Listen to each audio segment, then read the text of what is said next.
에베소서 4장 말씀을 통해서 우리가 하나님의 말씀을 듣겠습니다. 이번 달에 우리가 계속해서 이 교회의 사명에 대해서 나누고 있습니다. 주님께서 우리 교회를 만드시고 세우시고 또 우리 교회가 의미 있게 살아가도록 우리가 할 일을 주시고 우리가 추구해야 될 가치를 사명으로서 주셨는데 그 세 가지가 있다고 했죠. 이 예배, 양육, 선교라고 했어요.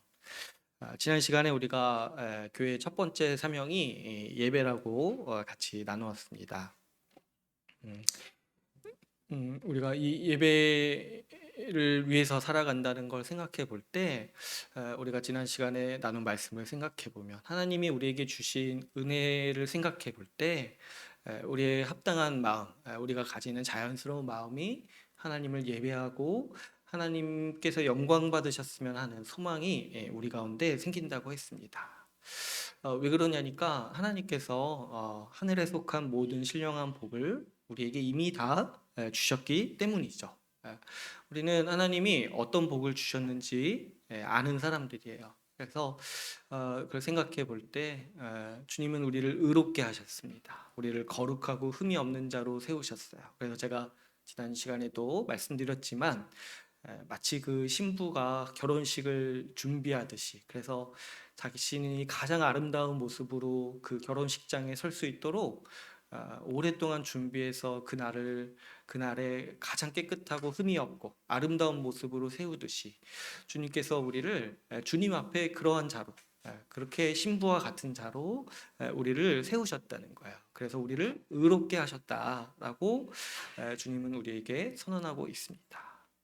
주님이 우리를 의롭게 하셨다는 게 우리가 이제 쉽게 말할 때 우리를 구원하셨다 이렇게 이제 표현하기는 하지만은 그 의미를 생각해 보면 어마어마한 복이라고 했어요.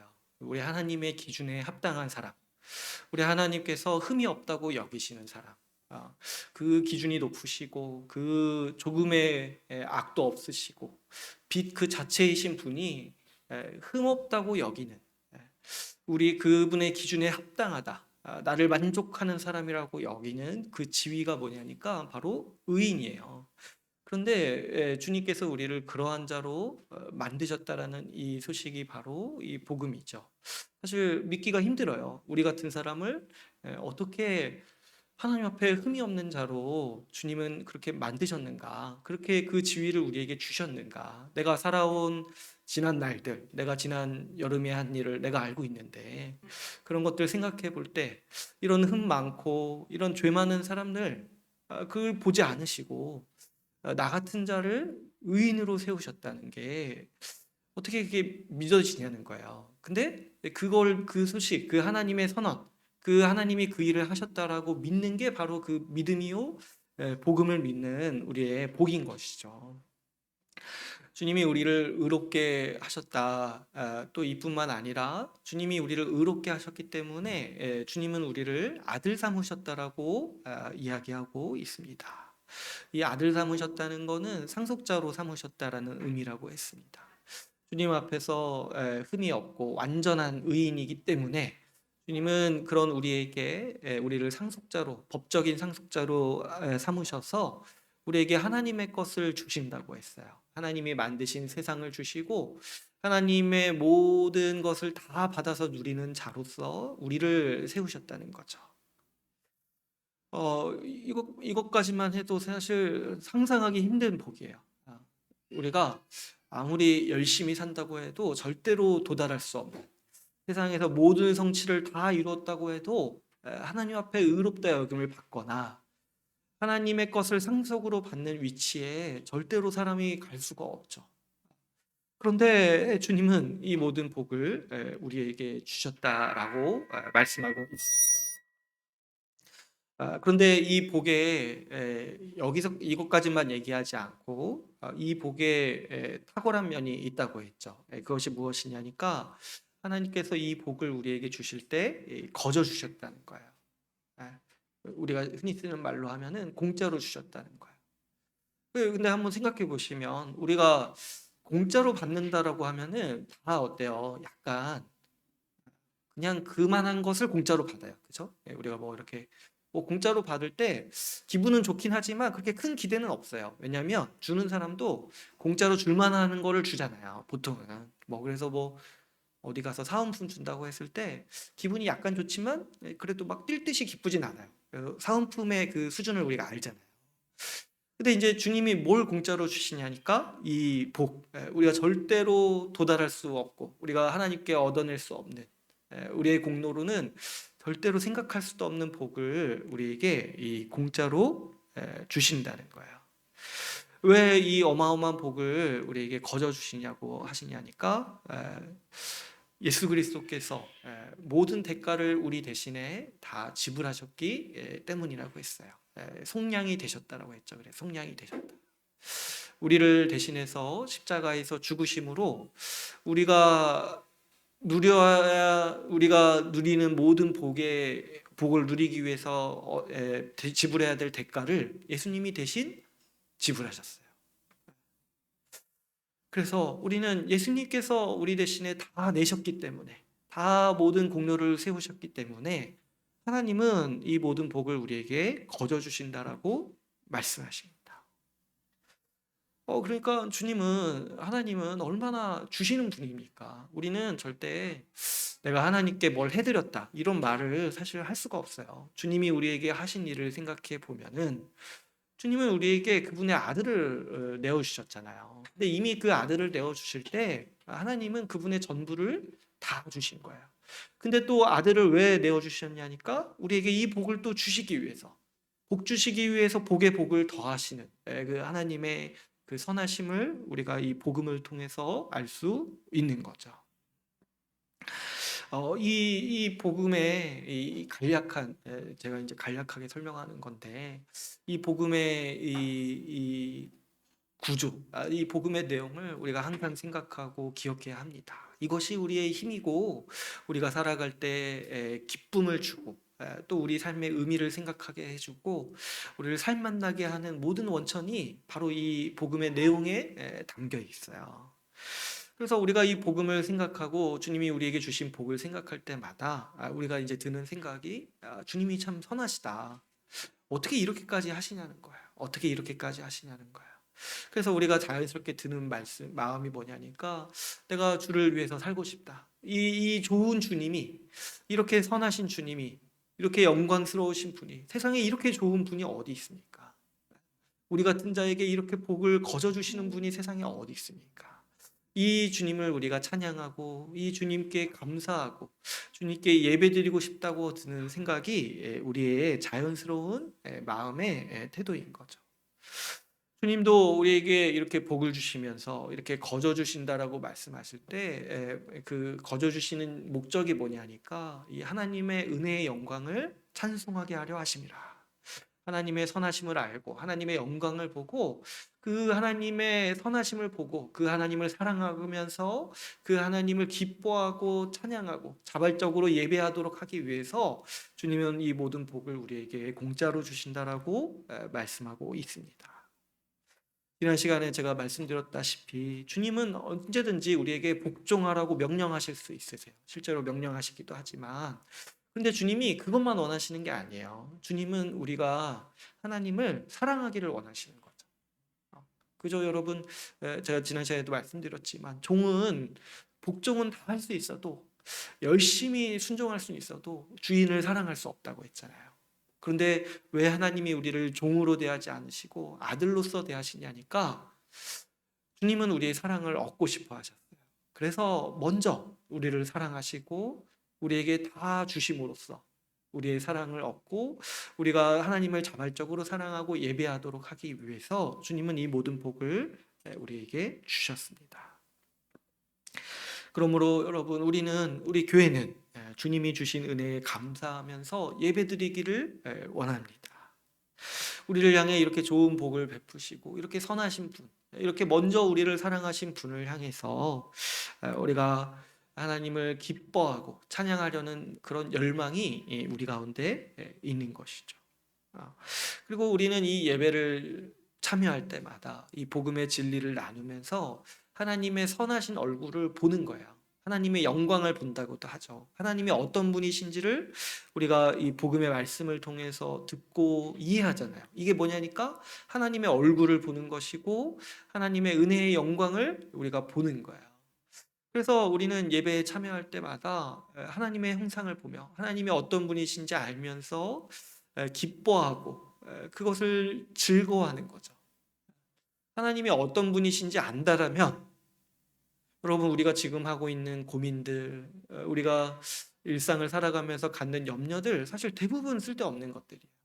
하나님이 얼마나 선하시고 하나님이 얼마나 능력이 많으시고 하나님이 얼마나 우리를 위하시고 이미 우리에게 예수 그리스도를 주셨다. 이게 무슨 의미인지를 우리가 매주 예배를 통해서 듣는다라면 우리에게 있는 자연스러운 반응은 우리는 사실 염려하지 않고 우리 두려워하지 않고 우리가 인생을 힘있게 누리면서 의미 있게 살아갈 수 있는 모든 원동력이 이 예배를 통해서 보는 하나님의 얼굴, 그 영광을 통해서 우리가 누리는 그런 태도요 정서인 것이죠. 그러므로 여러분, 우리는 예배에 참여하기를 기뻐하고 예배 드리는 것을 기뻐하고 또 예배를 통해서 우리는 힘있게 살아갈 수 있는 사람입니다. 그렇기 때문에 여러분, 우리는 예배하기 위해서 산다라고 말할 수 있어요. 하나님이 영광 받으시는 일이 우리의 가장 큰 소원이죠. 우리의 모든 소망을 다 이루어 주셨고 우리의 모든 목표를 이미 다 성취해 주신 분. 그래서 그분이 영광 받으시고 그분이 찬양 받으시는 거. 그래서 이제 나도 영광 돌리고 찬양 드리지만은 또 어떻습니까? 내 주변 사람들도 같이 하나님께 예배드리고자 하는 마음을 갖도록 노력하고 그 예배의 마음에서 흐트러지지 않도록 그리고 무슨 일을 하든지 어떤 일을 하든지 하나님의 영광을 위해서 죽게 하듯 하는 것이 우리의 삶의 태도인 것이죠. 그래서 우리가 우리 삶의 목적이 하나님이 영광 받으시는 것. 그래서 바꿔 말하면 예배드리기 위해서 우리는 사는 것입니다. 예배가 우리 인생의 목적이에요. 그래서 우리는 이 예배를 잘 드리기 위해서 준비해야 된다라고 우리가 지난 시간에 같이 나눴어요. 예배는 우리의 이 생활에 우리 개인 예배도 있고 가정 예배도 있고 또 우리 삶의 예배도 있습니다. 이 모든 것들이 다 중요해요. 제가 이제 나눌 기회가 금요 모임 때 아마 나눌 수 있을 것 같은데요. 우리의 삶을 통해서 우리는 하나님께 영광 드리고 하나님께 예배를 드리는 거예요. 우리 삶 자체를 주님께서 산 제사를 받으신다고 해서 살아있는 제사, 우리의 살아있는 행동을 통해서 주님이 예배 받으시고 영광 받으신다고 했어요. 그래서 그것도 굉장히 중요하죠. 근데 또 우리가 또 가장 신경 쓰고 중요시 여겨야 되는 것이 뭐냐면 이 주일에 모이는 공예배라고 했습니다. 모든 예배가 다 중요한데 모든 예배 가운데 가장 완전한 요소를 가지고 있는 모든 예배 요소를 다 갖추고 있는 예배가 우리 주일 공예배라고 했습니다. 성도의 교제가 있고 성례가 있고 진리의 선포가 있습니다. 이 모든 것이 다 있는 예배는 주일 공예배밖에 없어요. 그렇죠. 우리가 뭐 개인 예배할 때 개인적으로 예배 드릴 때 교제가 없잖아요. 그러니까 그거 자체는 완전한 예배라고 할 수가 없어요. 또 성례도 없죠. 성례가 없을 때 어떻게 우리 참된 교회 표지에서도 배웠지만은 그것이 완전하다고 할 수가 없습니다. 진리의 선포도 마찬가지죠. 내가 개인적으로 집에서 이렇게 골방에서 찬양 드리고 예배 드릴 수 있어요. 그런데 진리의 선포가 없을 때, 말씀의 가르침이 없을 때, 그것도 예배의 완전한 요소가 없는 것이죠. 그러니까 모든 예배가 다 중요하지만은 가장 완전한 예배, 우리가 가장 충만히 드리는 예배는 주일 공예배라는 사실을 우리는 알 수 있어요. 이렇게 생각해 볼 때 이 주일 공예배는 우리 삶의 목적이고 우리가 이 살아가는 원동력이에요. 그래서 이제 제가 지난 시간에 말씀드리려다가 말씀을 못 드린 게 뭐였냐니까 여러분 주일 공예배가 한 주의 끝이라고 생각하는 게 아니에요. 우리가 예배를 주일에 드리잖아요. 일요일에 드리잖아요. 근데 원래는 그 토요일에 예배 드리는 게 원래는 그 유대교 전통이었어요. 그 안식일이라고 하잖아요. 그 안식일은 원래 토요일이에요. 그래가지고 오늘날에도 이제 토요일에 예배 드려가지고 뭐 이렇게 주일에 예배 드리는 사람들 다 이단이다 이렇게 주장하는 이단이 있죠. 그 아, 근데 왜 우리가 주일에 예배를 드리냐니까 토요일 그 안식일은 하나님이 창조를 마치신 날을 기념하는 거죠. 그 7일째 되는 날 쉬셨잖아요. 그래서 왜 그러냐니까 하나님이 창조를 완성하셨는데 사실은 그 완전히 충만하게 완성된 건 아니에요. 왜냐하면 아담이 완전히 순종했을 때 그 창조가 완성되는 것이었는데, 그래서 그 완성된 형태가 뭐냐니까 주 안에서 안식을 누리는 거야. 그것이 창조하신 하나님이 창조하신 복이고, 하나님께서 이 창조를 통해서 우리에게 주시려고 하신 그 이 하나님 나라의 복, 안식인 거죠. 그래서 우리는 하나님의 창조가 완성될 것을 기다리면서 주일의 예배를 드리는 거예요. 예, 한 주의 끝, 한 주의 끝에서. 근데 원래 그 일요일은 그러면 어떤 날입니까? 한 주가 시작하는 날이에요. 근데 왜 우리가 일요일에 예배를 드리냐니까 주님께서 주님께서 부활하신 날이에요. 모든 날이 이제 주의 날이 됐는데 주님께서 부활하셔서 그때부터 이제 어떻게 된 거예요? 하나님의 창조가 완성되었다. 이제 새로운 시대가 시작된 거예요. 이제 주일의 끝이 이 완성되는 날을 향해서 살아왔다라면 주일의 끝이 안식일로 여겨가지고 아 이제 세상이 완성될 거야 그렇게 기다리며 살았다라면 지금은 이제 어떤 시대라는 거예요. 예수 그리스도의 부활로 말미암아서 우리의 안식이 완성되었다. 그래가지고 그 우리의 안식이 완성되었다라는 의미에서 주 중에 첫날 일요일을 예배를 시작하는 거예요. 그래가지고 우리는 지금 우리가 이제 달력에 보면은 어떤 달력은 이제 주일이 일요일이 끝에 있는데 대부분의 달력은 일요일이 시작해요. 근데 그게 왜 그러냐니까 그런 전통이 지금까지 이렇게 내려오는 거예요. 일요일이 시작하는 거. 그러니까 우리가 삶의 패턴을 좀 생각해 보면은 이거를 왜 헷갈리기가 쉬우냐면 우리는 이제 주중에 열심히 일하고 끝에 몰아서 토요일, 일요일 쉰다고 이렇게 생각을 하잖아요. 근데 그게 아니라는 거예요. 그게 아니라 우리는 주일부터 시작하는 거예요. 주일부터. 왜 그러냐니까 하나님이 창조를 완성하시고 우리가 안식을 누리도록 하셨어요. 그래서 그 안식으로 시작을 하는 거예요. 그 시작하는 의미가 뭐냐면 일주일이 모두 다 이제 안식하는 날인데 특별히 일주일의 시작을 우리가 안식으로 시작하면서 주일 공예배로 시작하면서 우리가 이 안식을 누리는 매일을 살아간다라는 것을 기억하고 하나님의 완성된 창조의 안식을 누린다라는 것을 우리가 누리면서 살아가는 방식이 뭐냐면 주일의 첫날을 공예배로 드리는 거죠. 그래서 여러분 주일 공예배를 이제 귀찮아하거나 우리 중에 그런 분은 없지만 이렇게 좀 이렇게 막 나오기 어려워하는 분들은 어떤 이제 생활 패턴을 가지고 있는 거냐면 그냥 이렇게 쉬는 중에 나오는 거예요. 쉬는 중에 자기가 쉬는 중에 이렇게 자기가 이제 열심히 일주일 일하고 주말에 이제 쉰다, 몰아서 쉰다, 마지막이니까 몰아서 쉰다 이렇게 얘기를 하잖아요. 그리고 직장인들이 그래가지고 주일 저녁이 이제 우울하잖아요. 내일부터 하루를 시작한다고 생각하니까. 근데 이제 그런 패턴이 우리는 아니라는 거예요. 우리는 토요일까지 쉬는 거예요. 토요일까지. 또 이제 보니까 주 4일째 한다는 얘기도 있던데 그럼 금토 쉬고 얼마나 좋겠어요. 그죠? 금토 쉬고 주일은 이제 아주 저도 기대하고 있어요. 그럼 우리 저기 수요 모임으로 바꿔야 되나? 저기 금요 모임이 아니라 목요일부터 쉬면 금요일부터 쉬니까 목요일 모임 어쨌든 참 좋은 세상이 올 것 같죠?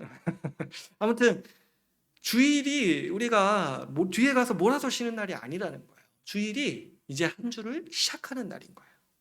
한 주를 시작할 때 하나님께서 우리에게 주시는 안식을 누림으로써 시작한다라는 의미로 주일 공예배를 우리가 주일 그리고 오전 아침에 드리잖아요. 이 아침에 드리는 것도 저는 사실 의미가 있다고 생각해요.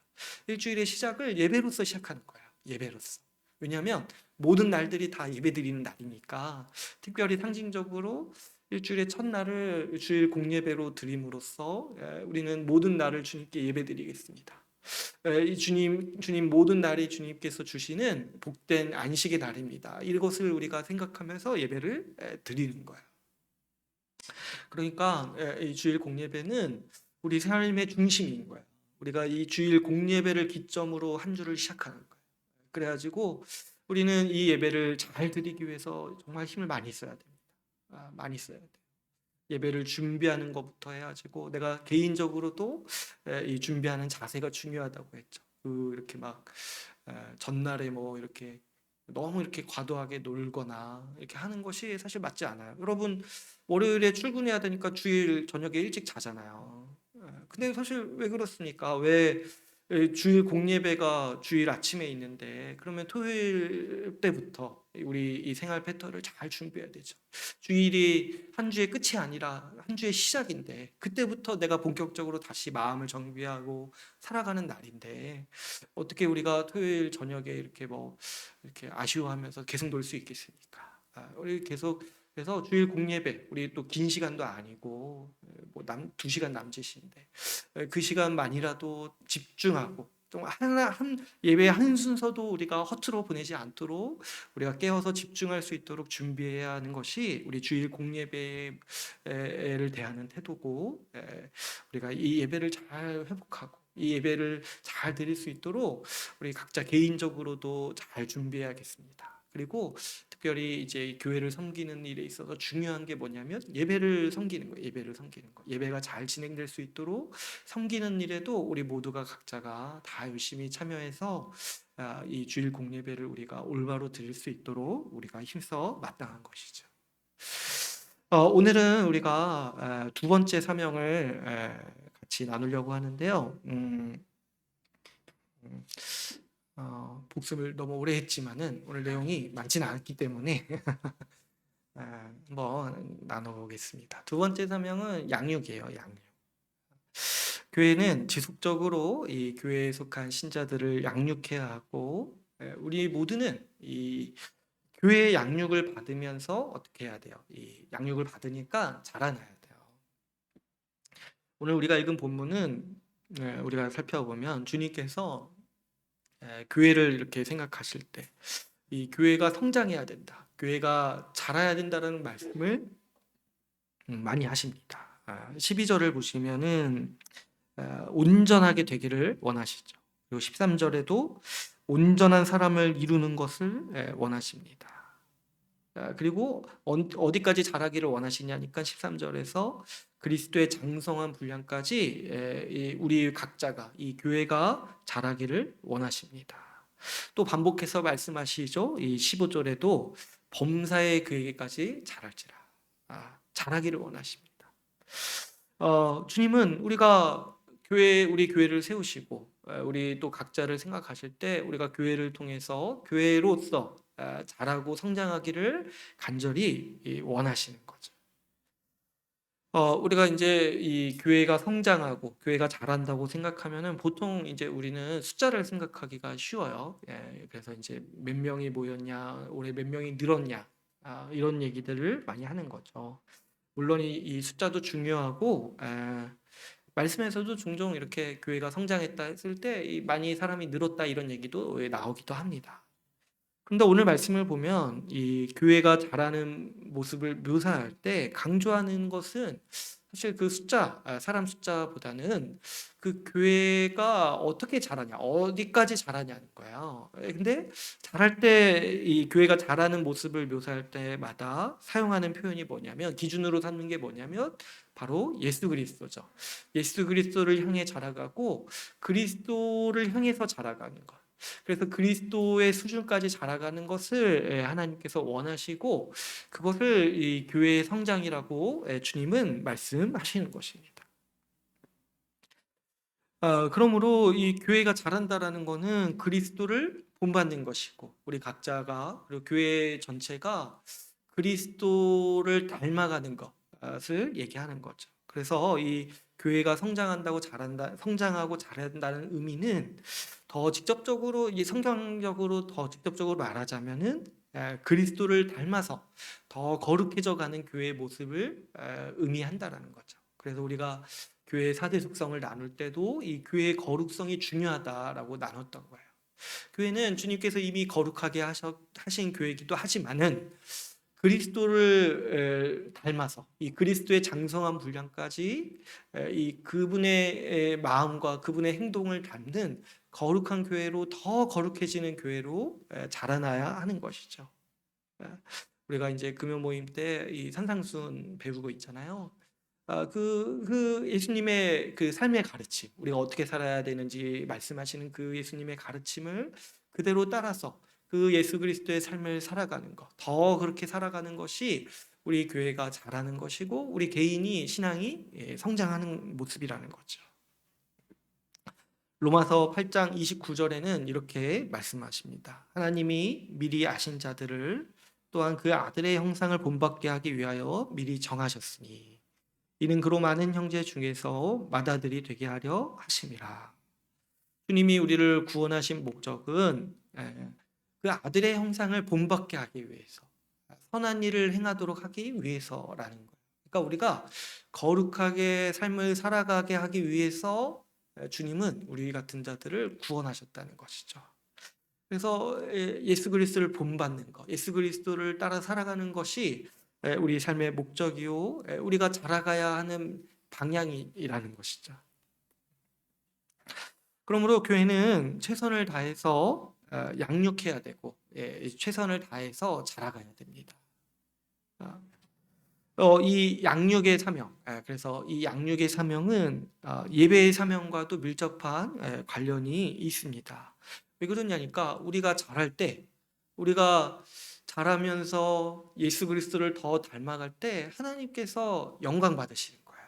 아까 제가 얘기했던 삶의 예배가 대부분 또 이런 측면이 많이 있죠. 우리가 하나님께 영광 돌리는 게 뭐냐니까 예수 그리스도를 우리가 닮는 거예요. 이전보다 더 닮아가는 게 하나님이 예배 받으시는 것이고 하나님이 영광 받으시는 일이라는 거죠. 여러분, 무엇이 하나님께 영광이 되겠습니까? 예전에 어떤 분들은 우리가 이 그리스도인이 사회에서 이렇게 높은 지위를 누리면은 그것이 하나님께 영광이 된다고 여겼어요. 그래가지고 우리 열심히 공부하고 열심히 해가지고 좀 이렇게 고위 공무원 되자, 뭐 이렇게 뭐 사회 요직에 들어가서 하나님께 영광을 돌리자 이런 얘기들을 많이 했던 것 같아요. 또 어떤 분들은 뭐 내가 어디 나가서 큰 상을 받으면 하나님이 영광 받으신다고 생각을 하는 것 같아요. 그래가지고 우리가 시상식 때도 많이 보잖아요. 하나님 가끔 보잖아요. 하나님이 영광 받으시기 원합니다.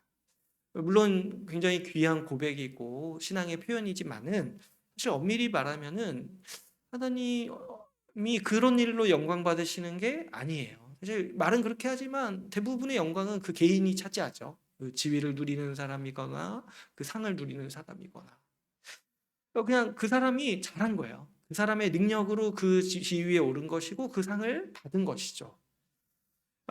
그런데 뭐가 그러면 하나님께 영광이 되냐니까 하나님의 영광이 되는 일은 하나님이 하신 일이 드러날 때 영광이 되는 거예요. 하나님께. 이 일은 참으로 하나님이 하셨구나. 이거는 하나님이 아니면 도저히 할 수 없는 일이구나. 이거를 느낄 때, 이거를 볼 때, 이것이 하나님께 영광이 되는 것이죠. 근데 여러분, 그 하나님이 하신 일이 무엇입니까? 하나님이 하신 일. 하나님이 하신 일이 우리 같은 자들을 구원하신 거예요.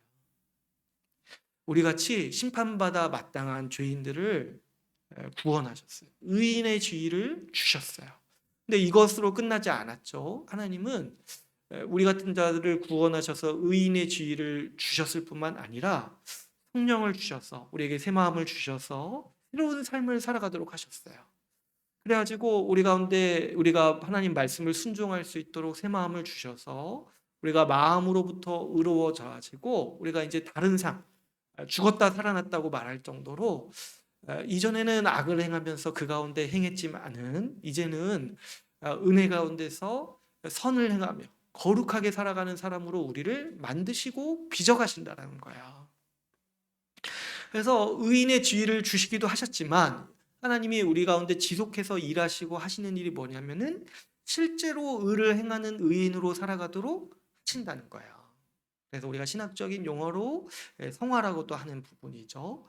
그러니까 우리 주님께서 우리를 거룩한 사람으로 만들어 가시고 빚어 주신다는 거예요. 그래서 우리가 더 나은 의를 행하는 사람, 이전에 과거에는 죄를 지었고 죄 가운데 살았고 죄를 즐거워했다라면 이제 주님이 우리를 바꾸시고 빚어주셔서 이제는 선을 행하고 그것을 기뻐하고 죄와 싸우는 사람으로 우리를 만들어 주셨어요. 이것이 하나님께서 우리에게 하시는 일인 것이죠. 그래서 이 일이 드러날 때 우리는 하나님을 찬양하는 거야. 여러분 세상 사람들도 보면은 믿는 바가 하나 있는데 그게 뭐냐니까 사람이 안 변한다라고 믿는데요. 사람은 절대 안 변한다라고 믿는데요. 그러니까 어떤 사람이 아무리 노력해도 변할 수가 없다라는 거를 세상 사람들도 굳건하게 믿고 살아가는 거죠. 사람은 변하지 않는다. 그런데 하나님이 그 일을 하시는 거야. 하나님이 그 일을 하신다. 거예요. 그래서 세상 사람들도 그렇게 사람이 변하는 걸 보면은 어떤 감각이 있냐니까 이거는 하나님만 하실 수 있는 일이야. 하나님이 하셨구나. 이거를 안다는 거야. 사람이 이렇게 바뀌는 거. 그래서 여러분 하나님이 언제 영광 받으시냐니까 우리 같은 죄인들이 구원받아서 새롭게 살아갈 때 그리고 그 거룩에서 더 성장해가지고 이전의 과거와 완전히 다른 모습으로 살아갈 때 하나님이 영광 받으시는 거예요. 그거 왜 그러냐니까 그 내 노력으로 되는 게 아니거든요. 하나님이 은혜 주셔서 하나님의 능력 주셔서 그분이 하시는 일이기 때문에 그분이 일하시기 때문에 그런 변화가 일어나고 그것으로 하나님이 하신 일이 드러나고 나타나기 때문에 주님은 우리가 거룩하게 살아갈 때 영광 받으시고 그것이 그래서 하나님이 받으시는 산 제사요 예배라는 것이죠. 그래서 여러분 우리가 거룩하게 살아가도록 자라가는 게 중요한 것이죠. 제가 이제 생각했을 때 그러면 이제 우리가 하나님께 영광 돌리기 위해서 이 최적의 조건을 갖춘 사람은 과거에 좀 막 살았던 분, 과거에 막 살아가지고 조금만 바뀌어도 많이 변하는 것처럼 보이는 분들, 하나님께 아주 큰 영광을 돌릴 수 있는 잠재력이 있는 거예요. 그죠? 그러니까 과거에 내가 어떤 거 했더라도 그렇게 크게 뭐 이렇게 뭐 회개하고 그것을 그 과거를 슬퍼하지만은 또 반대로 생각해 보면 내가 이제 예수 믿고 제대로 살아가기만 한다면 그 하나님이 큰 영광을 받으시는 거예요. 이렇게 내가 과거에 이렇게 악했는데 이렇게 확 바뀌어가지고 이렇게 그래도 약간 실수도 하고 부족하기도 하지만 내가 조금이라도 선한 일을 하고 그것을 애쓰는 걸 볼 때 하나님이 영광 받으시는 거예요. 어떻게 이런 사람을 또 이렇게 바꾸셨냐 생각해 볼 때 우리는 이런 방식으로 하나님이 영광 받으신다는 걸 기억하고 우리 이제 어떤 노력을 해야겠습니까? 우리 과거와 계속해서 이별하는 거예요. 나는 매일 이별하는 사람 이렇게 노래도 있었던 것 같은데 과거와 매일 이별하는 거예요. 옛사람을 내가 벗어버리고 날마다 새 사람을 입어서 새로운 사람으로 더 열심히 살아갈 때 우리 주님이 영광 받으시는 것이죠. 오늘 우리가 읽은 말씀은 또 여기에 덧붙여서 우리가 어떻게 잘할 수 있는지에 대해서도 말씀하고 있습니다. 우리가 거룩하게 어떻게 살아갈 수 있겠습니까? 했을 때 11절 12절 말씀을 한번 보시면 같이 한번 또 읽어볼까요? 11절 12절 말씀 같이 한번 읽어보겠습니다. 시작. 그가 어떤 사람은 사도로 어떤 사람은 선지자로 어떤 사람은 복음 전하는 자로 어떤 사람은 목사와 교사로 삼으셨으니 이는 성도를 온전하게 하여 봉사의 일을 하게 하며 그리스도의 몸을 세우려 하심이라. 주님이 우리를 자라게 하시기 위해서 이 교회에 주신 선물이 있는데요. 바로 이 직분을 주셨어요. 근데 이제 여기 나오는 직분들은 어떤 직분이냐니까 말씀을 가르치는 직분이에요. 그래서 이 사도, 선지자, 복음 전하는 자, 목사와 교사를 주셨다는 거예요. 근데 이 목적이 뭐냐니까 이걸 왜 이 직분을 교회에 주시냐니까 이 직분을 통해서 말씀을 배움으로 온전한 사람으로 자라갈 수 있다는 거죠. 그래서 우리가 이제 분명히 알 수 있는 사실은 우리가 그리스도를 닮기까지 성장하는 일에 다른 어떤 훈련 방식이 필요한 것이 아니라 하나님은 우리가 자라도록 하기 위해서 말씀을 배우도록 하셨다는 거예요. 그것이 하나님이 우리에게 주신 가장 강력하고도 어떻게 보면 유일한 원천이라는 거죠. 예수 그리스도의 말씀을 배우도록 하신 것. 그래서 이를 위해서 교회가 말씀을 배우도록 목사를 선물로 보내주셨다라고 말씀하고 있습니다. 그래서 교회가 자라가기 위해서 이 목사는 최선을 다해서 말씀을 가르치고 전해야 됩니다. 뭐 이렇게 이 기준이 분명히 있죠. 예수 그리스도의 말씀을 가르쳐야 돼요. 그럴 때 우리 모든 교회가 그리스도를 받고 그리스도의 가르침을 듣고 그리스도의 음성을 듣고 그리스도를 공급받는 거예요.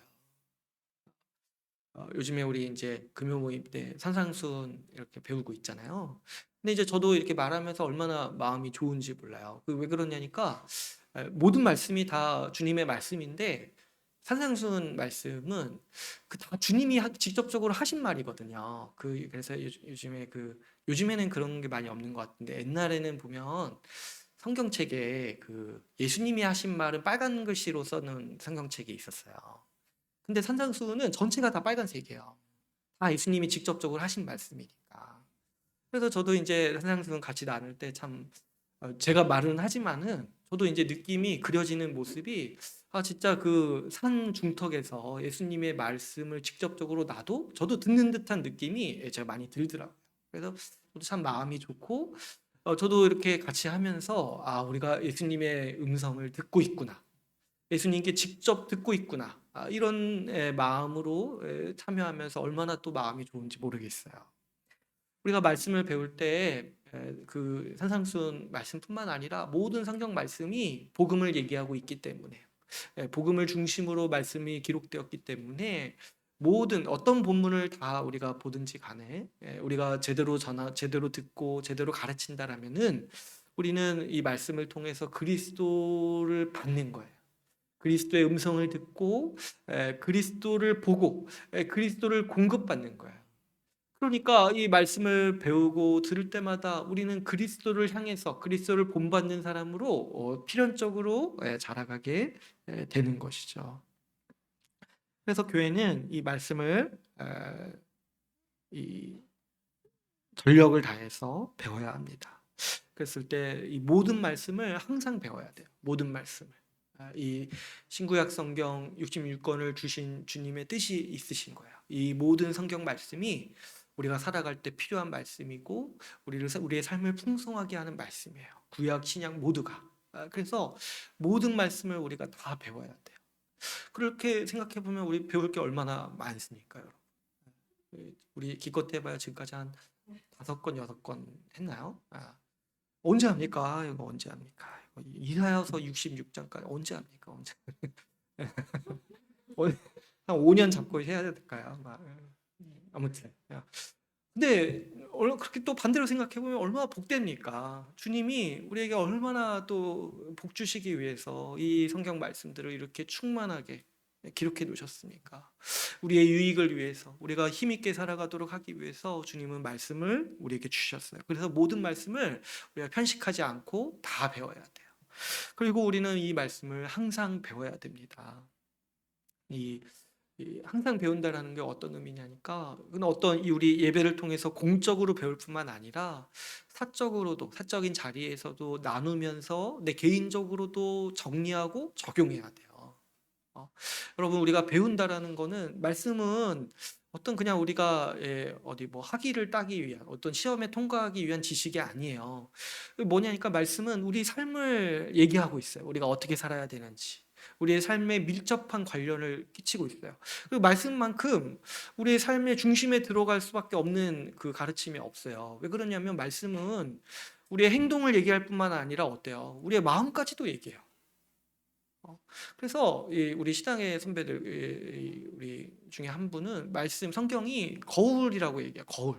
근데 이제 어떤 거울이냐니까, 우리의 겉모습만 비추는 게 아니라 우리의 모든 중심을 다 비추는 거울이라는 거예요.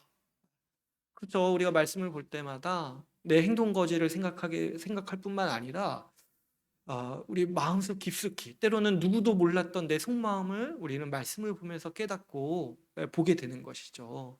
그러니까 이 말씀은 내가 그냥 단순히 주일 예배 때 한번 이렇게 흘려가듯이 듣고 이렇게 끝남으로써 배울 수 있는 성격의 진리가 전혀 아니라는 거예요.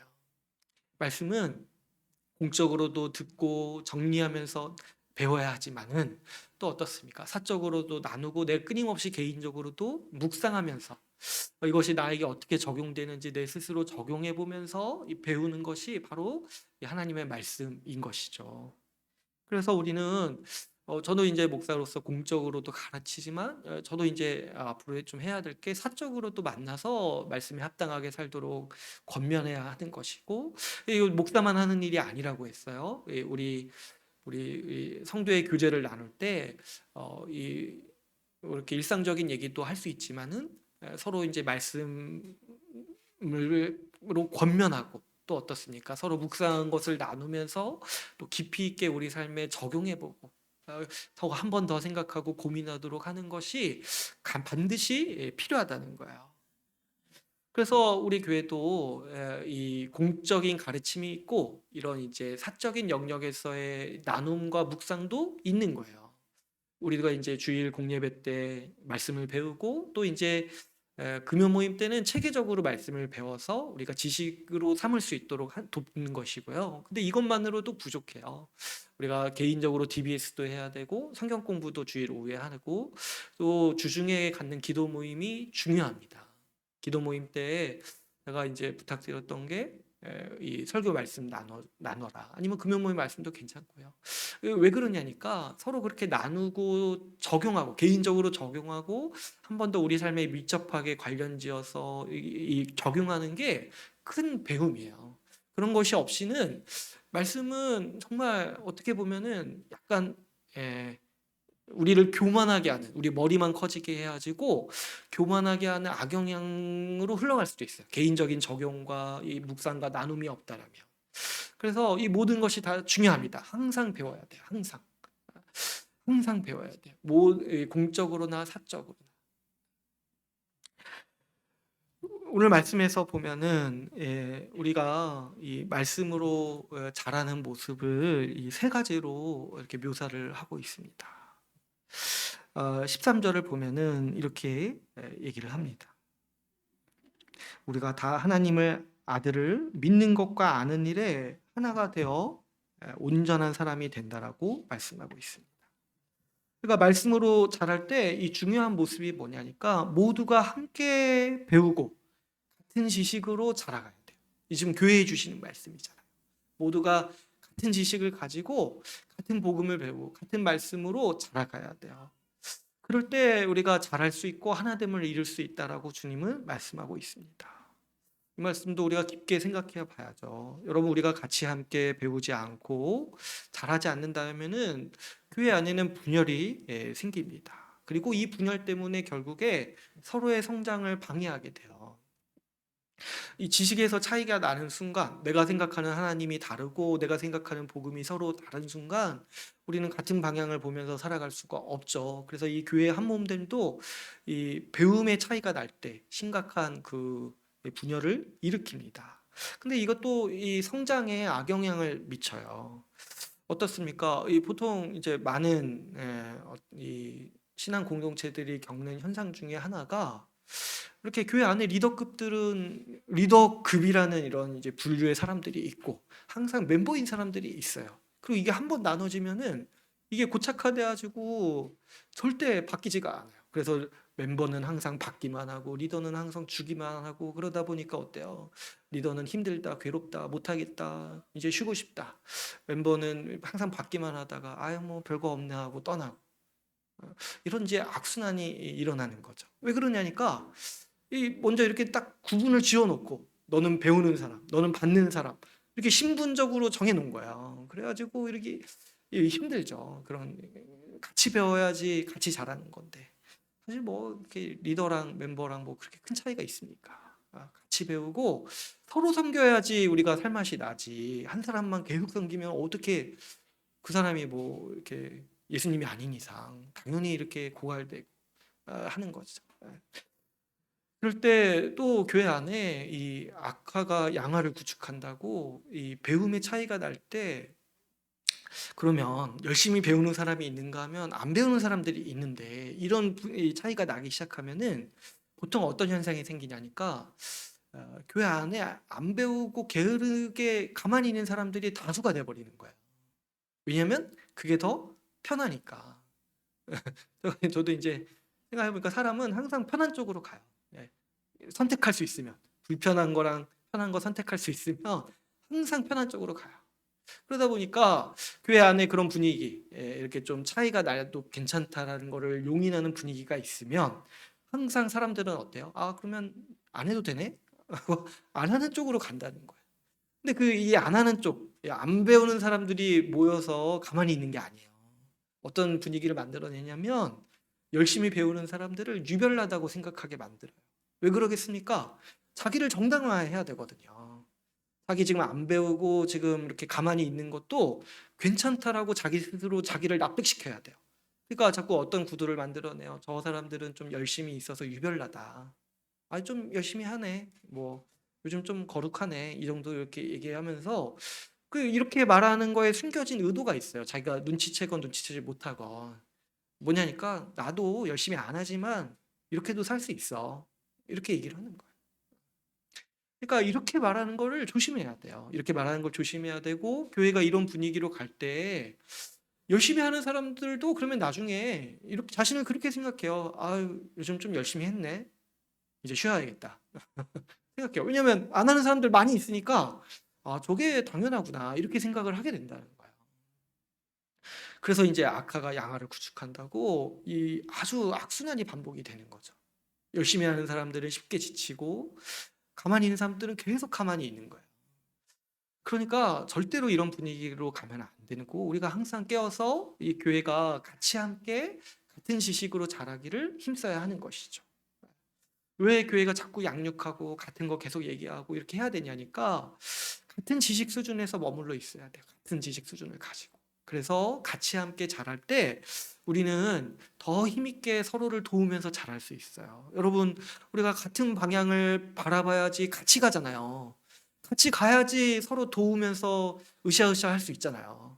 보는 방향이 다르면은 계속해서 이 분열과 반목과 또 이 지치는, 그래서 지쳐가지고 이렇게 쉬고 싶어하고 이렇게 그만두고 싶어하고 이런 마음들이 계속 생기는 거죠. 예.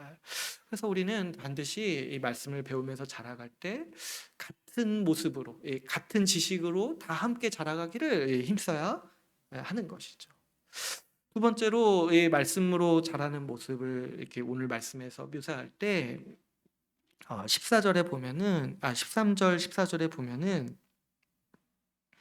음, 이 14절 보시면 이렇게 얘기하죠. 이는 우리가 이제부터 어린아이가 되지 아니하기 위해서, 이제부터 어린아이가 되지 않고 사람의 속임수와 간사한 유혹에 빠져 온갖 교훈의 풍조에 빌려 요동하지 않게 하려 합니다. 그러니까 어린아이의 신앙에 머물지 않아서 요동하지 않게 하는 거예요. 우리가 잘하는 게. 이 어린아이 같은 신앙에 그래서 우리는 머물지 말아야 됩니다. 음, 이 성경에서 이제 어린아이를 좋게 얘기할 때도 있지만 여기서는 이제 어린아이의 특징, 이제 아주 안 좋은 특징을 얘기하는 거죠. 이 어린아이의 특징이 뭐냐니까 쉽게 흔들린다는 거야. 쉽게 흔들린다는 거예요. 어떤 거예요? 유혹과 온갖 거짓 가르침과 그리고 세상의 풍조에 쉽게 흔들린다는 거예요. 그래가지고 계속 흔들려가지고 때로는 완전히 저쪽으로 넘어가거나 그래서 신앙을 잃어버리기도 한다는 거죠. 그래서 이 어린아이의 특징이 있죠. 어린아이는 이 유혹에 취약해요. 그래가지고 사실 뭐 어린아이 이렇게 어디 끌고 가는 거 굉장히 쉽죠. 그래서 우리가 아기 때부터 가르치는 게 뭐예요? 이게 낯선 사람 따라가지 말라고 이렇게 가르치죠. 왜냐면 쉽게 따라가니까 사탕 하나만 줘도 쉽게 넘어오니까 이게 금방 이렇게 따라가는 게 어린아이잖아요. 그래가지고 우리 어린아이의 신앙이 이와 같다는 거예요. 뭐 이렇게 좀 이렇게 누가 유혹하면 뭐 이렇게 뭐 광고라든가 뭐 이렇게 뭐 어떤 뭐 주변 사람이라든가 뭐 이렇게 좀 이렇게 하자 이렇게 유혹하면은 그냥 쉽게 끌려간다는 거야. 뭐 그리고 뭐 이렇게 살다가 조금의 어려움이 이렇게 딱 오면은 그냥 이렇게 쉽게 신앙을 놔버린다는 거야.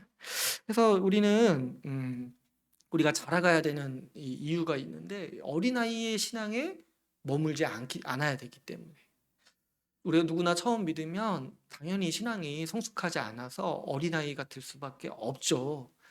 근데 이제 문제는 뭐냐면 잘하려고 하지 않는다는 거예요. 잘하려고. 그냥 거기에 머물러 가지고 성인이 되려고 하지 않는 그 뭐 심리학 용어로 피터팬 콤플렉스라고 하는데 항상 이렇게 잘하지 않고 그냥 이렇게 맨날 이렇게 어디 가서 챙김 받고 그냥 이렇게 자기 몫을 안 하고 이렇게 있다가 유혹받아서 이렇게 떠나고 이렇게 이제 있으려고 한다는 거예요. 성장하려고 하지 않는 것, 신앙이 자라려고 하지 않는 태도를 우리가 경계해야 돼요. 이거를 제가 이제 생각해 보니까 이 신앙의 기복으로도 표현할 수 있을 것 같아요. 이 아이들은 항상 흔들리니까 기복이 있어요. 기복이. 저도 이제 아이를 요즘에 키우다 보니까 이 기복이 심한 게 이 미성숙한 모습이 있더라고요. 왜냐면은 어린아이는 진짜 기복이 심하잖아요. 그죠? 언제는 정말 그 천사 같은 얼굴로 부모에게 행복감을 주다가도 한 10분 있다가 악마로 변해요. 악마로 변해가지고 큰 분노를 가져와서 아유 그거 딱 대할 때마다 부모 이 감정 폭이 완전히 이렇게 가면서 나는 뭐 어떤 사람이냐 나는 누구냐 이렇게 하면서 힘들죠. 그게 왜 힘드냐니까 부모가 그 어린아이의 기복을 따라가니까 힘든 거예요. 성인이 그렇게 하니까. 그래서 저도 이제 느끼는 게 이게 기복이 심하다는 게 미성숙한 거구나. 이게 어린아이 때 가졌던 태도구나. 근데 이제 성인이 되면서 우리 가운데 자라나는 태도가 이 기복이 줄어드는 거죠. 그래서 우리 어르신들 같은 경우는 기복이 거의 없어요. 살아가는 데 있어서 보면은 이 성숙한 어른들 보면은 기복이라는 게 진짜 이렇게 미성숙한 모습으로 나타나는 거죠. 성숙해 가면서 기복이 사라지듯이 이 감정의 기복을 다스릴 수 있듯이 우리가 신앙이 성숙해져 갈 때 신앙의 기복이 점점 사라지는 거예요. 신앙이 어렸을 때는 뭐 이렇게 수련회 한번 갔다 와서 잠깐 이렇게 고향되다가도 곧 환난을 만나고 어려움을 만나면 또 이렇게 저 밑으로 꺼져가지고 마치 하나님이 없는 것처럼 살아갔었는데 이제 그런 게 없는 거예요. 이러나 저러나 비가 오나 눈이 오나 힘들거나 좋거나 주님을 따르고 주님을 믿는 그 신앙, 그 믿음에서 요동하지 않는 사람이 되는 것이죠. 우리가 말씀으로 자라갈 때 우리는 이런 어린아이의 모습을 벗어버립니다. 이전에 내가 흔들렸던 유혹, 이제는 나한테 아무런 뭐 이렇게 마음의 동함도 주지 않는 거예요. 그냥 뭐 예전에 바울도 그 얘기를 하죠. 예전에 내가 귀하게 여겼던 거를 아주 배설물같이 여긴다고 하잖아요. 그러니까 이전에 받았던 유혹 다시 온다 해도 그렇게 대수롭지 않게 여기는 거죠. 또 이전에 분별하지 못했던 그 메시지, 그 가르침도 이제는 이 신앙, 이 말씀의 지식이 체계화되고 그것의 성숙함으로써 딱 이제 이거는 반성경적이구나, 이건 하나님을 대적하는 생각이구나 이렇게 분별할 수 있도록 하는 거죠. 옛날에는 이렇게 누구 얘기 들으면 그게 맞는 것 같고 유튜브에서 조회수 많은 영상 들으면 그게 맞는 것 같고 그게 진리인 것 같고 그렇게 이제 생각을 했다라면 이제는 내가 스스로 분별할 수 있죠. 그래가지고 뭐 이렇게 누가 이상한 얘기하면은 바로 이거 잘못됐다 얘기할 수 있고 또 세상 문화도 분별할 수 있어가지고 이거는 정말 하나님을 반역하는 악한 문화에서 나오는구나, 악한 생각에서 나오는구나, 이거 절대 내가 받아들이면 안 되겠다 이렇게 경계할 수도 있고 이렇게 우리가 성숙하게 자라갈 수 있는 것이죠. 또 어떻습니까? 옛날에는 내 환경이 바뀔 때마다 흔들렸어요. 뭐 이렇게 잘 풀리면은 하나님을 찬양하다가도 좀 이렇게 힘든 일이 있으면은 이렇게 하나님 없는 것처럼 살아갔었는데 이제는 그냥 그런 거 없이 요동하지 않고 환경이 변하더라도 주님을 사랑하고 주를 위해서 살아가는 삶이 축소되지 않고 오히려 더 날마다 커지는 그런 신앙으로 우리가 자라가야 하는 것이죠. 그래서 여러분 말씀으로 자라난다는 게 무엇이냐니까 왜 우리가 말씀을 열심히 배워야 되냐니까 어린아이의 신앙에 머물지 않기 위해서예요. 또 마지막으로 말씀으로 자라는 모습은 이 봉사의 일을 하는 것입니다. 이 12절에 보면은 목사가 말씀으로 가르치는 목표가 이 봉사의 일을 하도록 한다고 돼 있죠. 아, 온전한 사람이 되어서 봉사의 일을 하도록 한다 이렇게 되어 있습니다. 16절 말씀을 보면은 이 봉사의 일이 뭐냐니까 사랑 안에서 참된 것을 한다고 했어요.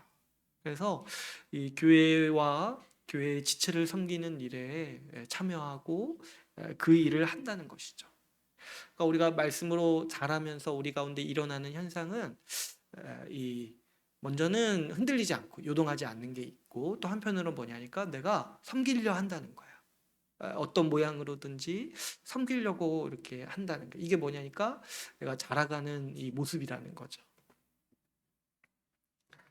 근데 이제 16절을 보면은 또 이렇게도 말씀합니다. 이 사랑 안에서 참된 일을 하여 범사의 그리스도에게까지 자라라. 그러니까 또 이렇게 우리가 생각할 수도 있을 것 같아요. 이 말씀을 생각해 보니까 우리가 섬기면서도 자라는 거예요. 섬김을 함으로써, 섬김에 참여함으로써도 우리가 자란다는 거죠. 그러니까 말씀을 배우는 일뿐만 아니라 섬기는 일도 이 그리스도를 향해서 자라가는 이 원동력인 것이죠. 왜 그러냐니까 우리는 섬기면서 더 그리스도를 끌어안습니다. 우리가 섬길 때 사실 많은 어려움이 있죠. 많은 분들이 알아주지도 않을 수도 있고, 또 하면서 또 이렇게 사람들과 갈등을 겪기도 하고, 또 오해를 받기도 하고, 또 이렇게 뭐 내 시간과 내 어떤 시간을 빼는 거기 때문에 더 피곤하기도 하고. 근데 그럼에도 불구하고 우리가 섬기려고 힘쓰고 애쓸 때마다 붙잡는 분이 누구냐니까 바로 예수 그리스도잖아요.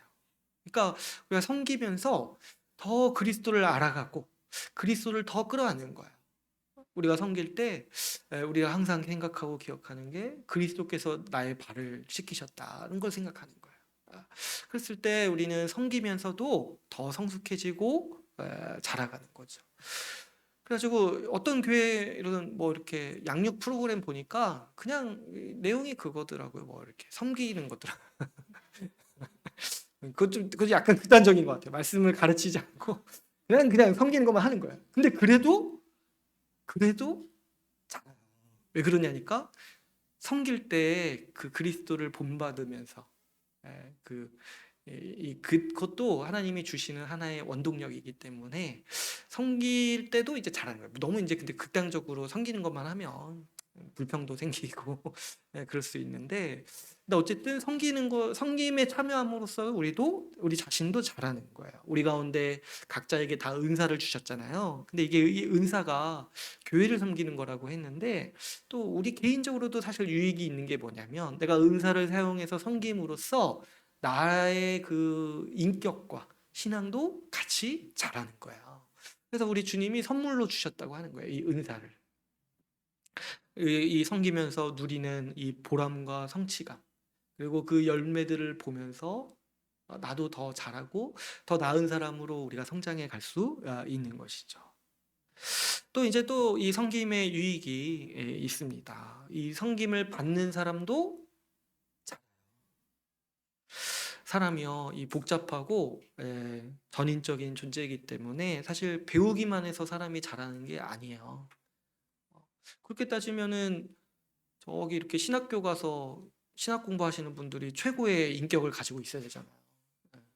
근데 그렇지 않죠. 그러니까 사람이 자라는 데는 우리 주님이 이렇게 여러 가지 이 복을 주시듯이 이 전인적인 도움이 필요한 거죠. 그래서 배우는 것도 물론 중요한 중심을 이루지만은 우리 사람이 자랄 때 그 도움받는 일이 굉장히 중요해요. 도움받는 일이. 한번 어려움에 빠진 사람이요, 좀 이렇게 악한 반응을 할 수도 있고 안 좋은 그런 태도를 가질 수도 있는데, 또 근데 그런 사람이 좋은 도움을 받아서 그 사람의 선한 은사가 발휘되고 또 선한 인격이 발휘될 수 있도록 도울 수가 있어요. 그렇기 때문에 이 교회 안에서 섬김을 받고 도움을 받음으로써 우리는 성장할 수 있는 발판을 얻을 수 있는 것이죠. 어, 아무리 이렇게 훌륭한 위인이라 할지라도 이 척박한 땅에서는 그 사람의 재능이 발휘되지 않을 수 있어요.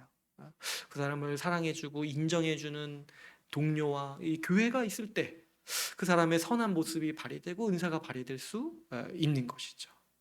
그러므로 여러분, 우리가 누군가를 섬길 때 그거는 또 그 사람이 잘하도록 돕는 일인 거예요.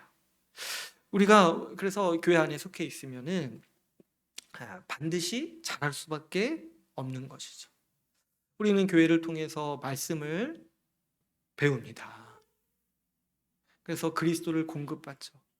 그리고 교회를 위해서 섬기면서 그리스도를 더 끌어안습니다. 그리고 교회 안에 속해서 우리 지체들의 도움을 받고 섬김을 받을 때 우리는 그리스도의 도움을 받으면서 우리는 자라는 거예요. 우리 사도들, 예수님의 제자들도 생각해 보면 예수님께 이 모든 도움을 다 받았어요. 예수님께 직접 배웠잖아요, 제자들이. 근데 우리 복음서를 보면 알지만 제자들의 이해가 굉장히 느렸어요. 그래서 예수님이 굉장히 여러 가지 방식으로 도우셨어요. 이렇게 발을 찢겨주시기도 하시고, 먹을 것을 주시기도 하시고, 위로해 주시기도 하시고, 도와주시기도 하시고, 그러면서도 가르치시고, 이 모든 일, 이 전인적인 돌봄을 다 하신 거예요.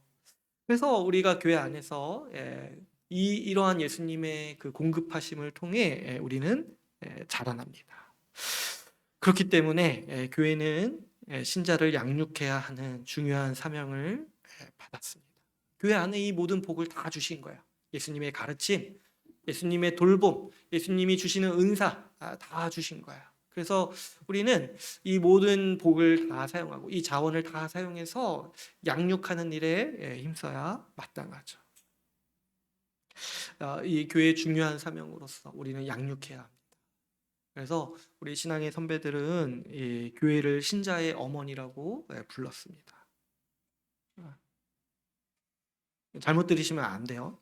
그래서 그래서 어머니라고 해가지고 모교회, 우리 한문으로 줄여가지고 모교회라고 부르는데 모교회가 어디 저 모교회 이런 얘기하는 게 아니라 어머니 교회를 얘기하는 거예요. 잘못 들으시면 안 돼요. 어머니 하나님 얘기하는 게 아니에요. 어머니로서의 교회, 어머니로서의 교회. 여기서부터 졸다가 여기서부터 들으면 큰일 납니다. 어머니로서의 교회. 왜 그러냐니까 여러분 신자를 잉태하고 양육하는 일을 실제로 맡은 곳이 교회라는 거예요. 교회가 복음을 전해서 새 생명을 잉태하죠. 근데 이제 그러면은 복음 전하고 믿은 다음에 내버려 두냐는 거예요. 아니 애기 낳고 내버려 두면 그게 어떻게 애기가 삽니까? 그 애기를 붙들고 양육하고 가르쳐야 되잖아요. 교회가 그 역할을 한다는 거예요. 그래서 어머니로서의 교회. 이건 또 이제 뭐 옛날에 이렇게 말을 만드는 거니까 옛날에 이제 어머니가 주 양육자니까 이렇게 이제 표현을 한 것 같아요. 요즘 같으면 뭐 다른 표현도 있었겠죠. 아무튼 어머니로서의 교회. 그래서 이제 모교회라고 불렀어요. 모교회. 그래서 모교회가 내가 예전에 신앙생활했던 교회를 말하는 게 아니라 나를 양육해주는 교회를 말하는 거야. 나를 양육해주는 교회. 그래서 여러분 우리 교회가 이 양육의 사명에 충실해서 이 모교회가 되어야 됩니다. 합당한 모교회, 진짜 모교회가 되어야 돼요. 우리 자신도 우리 교회를 모교회로 여기면서 살아갈 수 있도록 우리가 우리 교회 분위기도 가꾸어 나가고 질서를 세워 나가고 또 서로 섬기고 사랑하는 일에 최선을 다해야 하는 거죠.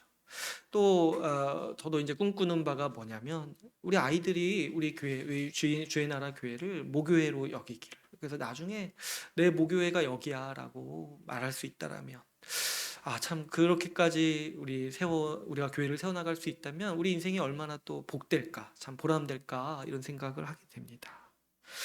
이를 위해서 우리 모두가 각자 힘써서 자라야 합니다. 자라야 됩니다, 여러분. 우리가 자라서 우리 교회에 오는 분들을 양육하고 또 어린 지체들을 양육할 수 있어야겠죠. 성장하지 않으려는 태도를 경계해야 돼요. 우리의 믿음이 자라야지 우리가 살아가면서 마주대하는 유혹과 위협들을 이겨낼 수 있습니다. 모든 사람이 마찬가지죠. 그 때때마다 20대, 30대, 40대, 50대, 60대 때때마다 우리가 수행해야 될 과업이 있고 과제가 있는데 자꾸 이렇게 뭐 10대 그 정서대로 머물러 있으려고 하는 사람은 그때 실패하는 거예요. 가정을 이루는 것도 어렵고 가정에 대해서 책임지는 것도 어려운 거죠. 성장하지 않으려고 하니까. 우리는 계속 성장해야지만 그때 우리가 그 나이대에 수행해야 될 과업을 행할 수 있는 거예요. 신앙도 마찬가지죠. 신앙도 성장하지 않는다라면 반드시 이 세상 풍조와 그 풍파로 무너지고 약해지고 때로는 신앙을 버리기까지 할 수가 있는 것이죠. 어린아이의 신앙으로 어른의 일을 감당할 수가 없습니다. 어린아이의 신앙을 가지고 있다라면 사실 끝까지 버티기라는 건 불가능해요. 우리 삶이 만만치 않잖아요, 여러분. 우리 삶이 만만치 않아요. 20대 때는 20대 하는 일이 가장 어려워 보이는데 30대 때는 또 그 일이 또 되게 어려워 보이고 또 이거 끝났다 생각해 보니까 40, 50대, 60대, 70대 해야 될 일들이 있어요. 우리는 계속 끊임없이 자라야 되고 성숙해져 가야 돼요. 많은 이들이 어린아이의 신앙에 머물러 있으려고 합니다. 참 안타까운 일이죠. 그래서 신앙을 자꾸 한때 신앙이라고 생각한다고 했어요. 내가 과거에 학생 때는 열심히 했지, 뭐 이렇게 학생부 회장도 하고 열심히 했지, 청년 때는 뭐 리더도 하고 이렇게 열심히 했지. 근데 이제 지금은 교회 안 나가. 그런 분들이 너무 많아요. 그때 열심히 해서 난 이제 좀 쉬고 싶어. 자꾸 이런 얘기를 하는 거예요. 근데 쉬다가 왜 이렇게 교회를 안 나가는 건 모르겠어요. 너무 쉬는 것 같아. 왜 근데 막 한 5년 섬겨놓고 10년씩 쉬는 거예요. 너무 이상하지 않습니까? 너무 이상해요. 너무 이상해요. 왜 이렇게 다 놔버리면서 그걸 쉰다고 표현을 하는 거예요? 아니죠. 아니죠. 어린아이의 신앙을 가지고 있다가 크지 못해가지고 그냥 신앙을 놔버리는 거죠. 여러분, 우리는 자라나야 됩니다. 신앙을 자꾸 이렇게 한때 열정을 가지고 있다가 잃어버리는 거라고 자꾸 생각하는 정서가 우리 교회 가운데 굉장히 많아요. 근데 그런 모습의 신앙은 성경에 없어요. 여러분 오늘 말씀도 한번 보세요. 우리가 자라나야 된다. 온전한 사람이 되어야 된다. 어디까지요? 그리스도의 장성한 분량이 되기까지 자라야 된다. 도대체 그리스도의 장성한 분량까지 자라야 되는데 우리 뭐 몇십 년 살 겁니까? 100년도 못 사는데 언제 자랍니까? 언제 쉬는 구간이 있겠어요? 그리스도의 장성한 분량까지 갈 길이 멀다니까요. 뭔데 언제 쉴 거예요? 언제? 계속 자라야 돼. 계속. 우리 하나님께서 우리의 신앙을 설계하실 때, 우리가 자라는 우리 교회의 삶, 우리 인생을 설계하실 때 주님 안에서 계속해서 자라도록 하신 거예요. 계속해서 공급받고 계속해서 자라도록 하시는 거예요. 주님께 붙어 있기만 하면 열매를 맺는다라고 말씀하셨습니다. 근데 여러분 자라지 않고 정체된다라면은 의심해봐야 되는 건 뭡니까? 내가 정말 생명을 가지고 있는가? 내가 정말 복음의 생명을 간직하고 있는가 돌아봐야 되죠. 복음의 생명에 내가 그 예수 그리스도의 그 포도나무 대신 그분의 그 줄기에 붙어 있는데 자라지 않는다라면은 혹시 끊어져 있지 않은지 돌아보는 것이 마땅한 처사인 것이죠. 우리는 쉰다고 생각하지 말고 더 자라가야 돼요. 더 섬기고 더 잘할 수 있도록 우리가 최선을 다해야 하는 것이죠. 특별히 우리는 자라기 위해서 우리의 가장 중요한 원천인 말씀에서 멀어지지 않도록 경계해야 합니다. 저도 이제 보니까 우리가 이 신앙이 정체되고 신앙이 자라지 않는 그 중요한 변곡점이 말씀을 멀리하면서 시작되는 것 같아요. 말씀을 더 이상 배우려 하지 않고 나 이제 뭐 예전에 열심히 배웠지 이런 말씀을 배웠던 추억이 자신의 지식인 줄 알고 이렇게 그냥 넘겨버리는 그럴 때 이 성장이 지체되고 또 후퇴하는 일들이 일어납니다. 그래서 저도 이제 좀 약간 생각해 보니까 요즘 설교가 잘 들리지 않습니다. 이렇게 말하는 순간 이런 상태가 되는 순간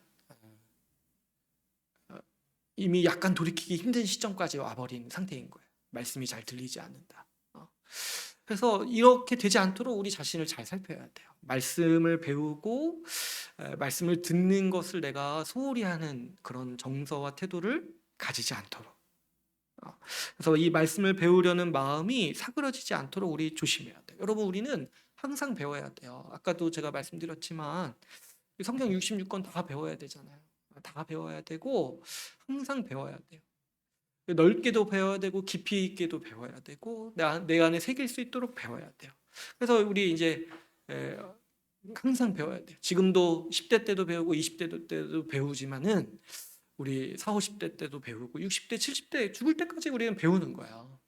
그래도 모자르지 않을 정도로 주님은 풍성하게 우리에게 말씀을 주셨잖아요. 우리 교회 어르신들도 계속 배우시잖아요. 우리도 이제 나중에 그때도 계속 배우는 거야. 저도 마찬가지죠. 저희가 뭐 목사라고 나는 다 아니까 이제 가르치기만 해야겠다 이런 생각을 어떻게 합니까? 저도 모르는 게 많으니까 저도 계속 배우면서 가르치는 거잖아요. 그러니까 여러분 우리 다 같이 항상 배우는 거예요. 절대 내가 중간에 어느 시점에 좀 너무 많이 배웠네? 쉬어야겠다. 이런 생각을 하면 안 돼요. 왜냐 많이 배웠다는 게 어느 정도겠습니까? 그리스도만큼 아냐는 거예요. 아직 한참만 남았다는 걸 항상 생각하시고 항상 배워야 돼요. 그래서 이 교만하거나 나태하지 않도록 특별히 조심해야 됩니다. 저도 이제 개인적으로 보면은 참 제가 이제 많이 후퇴했을 때가 언제냐면 교만했을 때였던 것 같아요. 제가 성경 한 3번 정도 읽고 뭐 이 딱 다 아는 얘기네 막 이렇게 그냥 읽은 거 자체로 이렇게 생각을 해가지고 막 이렇게 누가 얘기할 때 잘 안 듣고 어디 이렇게 배우러 가자 할 때 잘 안 가고 그랬을 때가 가장 신앙의 정체가 오고 말씀을 안 보게 되고 이러면서 많이 이렇게 이탈했던 것 같아요. 그러니까 이 교만과 이 나태가 사실 사단이 우리를 유혹하는 거예요. 유혹하는 거. 더 배우지 않아도 된다. 뭐 예전에 다 했잖아. 왜 또 해? 다 아는 얘긴데 뭐 새로운 게 뭐가 있겠어. 이런 식의 생각들을 우리에게 주는 거죠. 이런 태도들이 우리의 성장을 방해하는 모습입니다. 그래서 절대로 자신을 살피면서 자신의 태도와 정서가 이런 쪽으로 가지 않도록 부단히 자신을 점검하고 마음을 새롭게 함으로 우리가 말씀을 배우는 자세에 자리에 나와야 하는 것이죠. 여러분 우리 열심히 배웁시다. 말씀을 배울 수 있는 이 교회를 주셨으니 열심히 배웁시다. 설교도 듣고 금요 모임 때도 배우고 또 주일 성경 공부에도 참여해서 개인적으로도 연구하고 나누고 또 좋은 교재들도 주님께서 주셨으니 얼마나 우리에게 큰 복을 주셨습니까? 주님은 날마다 우리에게 물을 주세요. 잘하라고 물을 주세요. 우리 또 서로 교제하며 돕도록 사람들을 보내주셨으니까 열심히 사랑하고 섬깁시다. 우리 잘하도록 도울 뿐만 아니라 나도 그러면서 잘할 수 있는 것이죠. 그리스도의 장성한 분량까지 자라나서 우리 모두가 이 어린 지체들을 돕는 자가 되기를 힘쓰기를 바랍니다. 이제 오늘 말씀을 맺겠습니다. 이 교회 오늘 우리가 나눴듯이 이 교회의 사명 두 번째는 양육입니다. 주님은 교회가 자라기를 원하십니다. 그 아들이신 그리스도를 본받는 모습으로 자라기를 원하십니다. 이를 위해서 교회에 말씀을 주시고 지체들의 섬김과 도움을 받도록 하셨습니다. 말씀과 성도의 교제가 있는 교회에서 우리는 반드시 자랍니다. 그래서 우리 모두가 매년 자라는 사람들 되기를 힘씁시다. 특별히 이제 21년을 마무리하고 22년을 준비해야 하는 시기에 있습니다. 그래서 매년 우리 자신을 돌아보고 우리 교회를 돌아보면서 매년 성장하는 교회가 되도록 힘씁시다. 그래서 내년에는 더 성장하는 교회, 더 성장하는 내가 되도록 우리 자신을 돌아보고 또 준비할 것이 있다면 준비하고 마음과 태도를 가다듬어야 된다면 돌아보는 시간을 우리가 갖도록 합시다. 우리가 한 해를 거듭할수록 그리스도를 본받는 주의 나라 교회가 되기를 소망합니다. 이를 통해서 우리 주님께서 영광 받으시기를 간절히 소망합시다. 오늘 말씀을 마치고 같이 기도하는 시간을 갖도록 하겠습니다.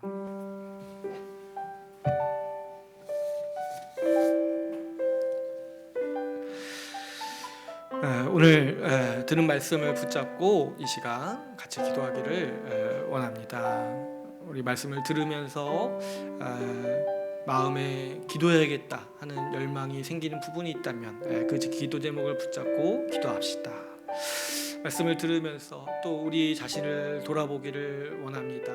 우리가 배움과 성장하는 일에 그런 것들을 너무 소홀히 하고 있지 않은지, 주님이 우리를 잘하도록 우리를 부르셨고 구원하셨는데 우리가 그냥 정체하고 그런 것들을 또 정당화하고 또 어린아이에 머물러 있으려고 하고 있지 않은지 우리가 돌아보고 우리가 그런 마음과 태도를 바꿀 수 있도록 이 시간 말씀을 붙잡고 기도합시다. 그리스도의 장성한 분량으로 자라기까지 우리를 부르셨고 우리에게 모든 복을 더하셨습니다. 우리 새로운 마음을 가지고 또 한 해를 준비하고 시작할 수 있도록 우리 기도합시다.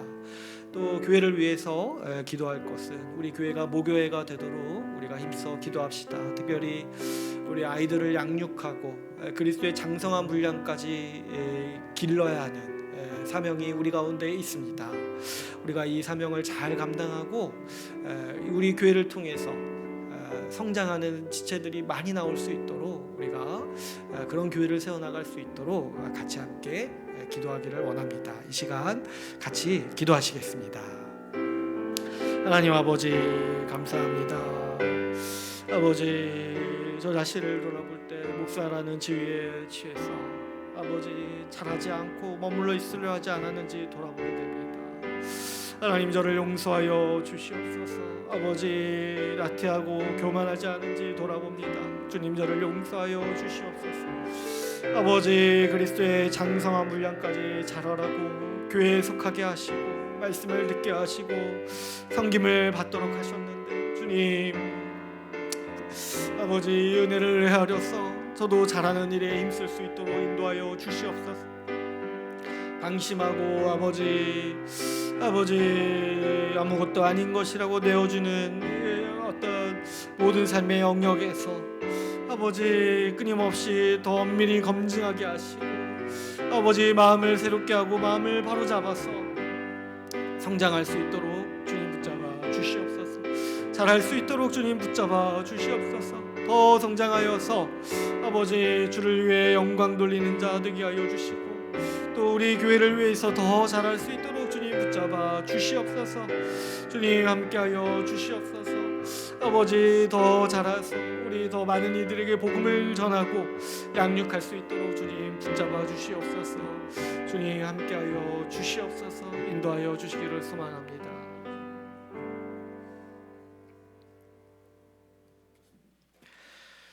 주기도문으로 우리의 기도를 하나님께 드리겠습니다. 하늘에 계신 우리 아버지의 이름을 거룩하게 하시며 아버지의 나라가 오게 하시며 아버지의 뜻이 하늘에서와 같이 땅에서도 이루어지게 하소서.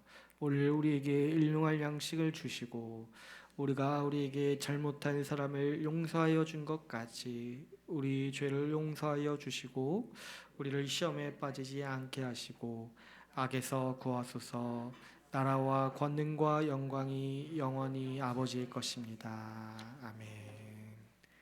지금은 주 예수 그리스도의 은혜와 하나님의 사랑과 성령의 교통하심이 예수 그리스도를 보내주시고 그리스도의 말씀을 듣게 하시며 그리스도의 섬김과 돌봄을 누리게 하신 주의 나라 교회 가운데 함께 예배드리는 모든 이들 가운데 항상 함께 있을지어다. 아멘.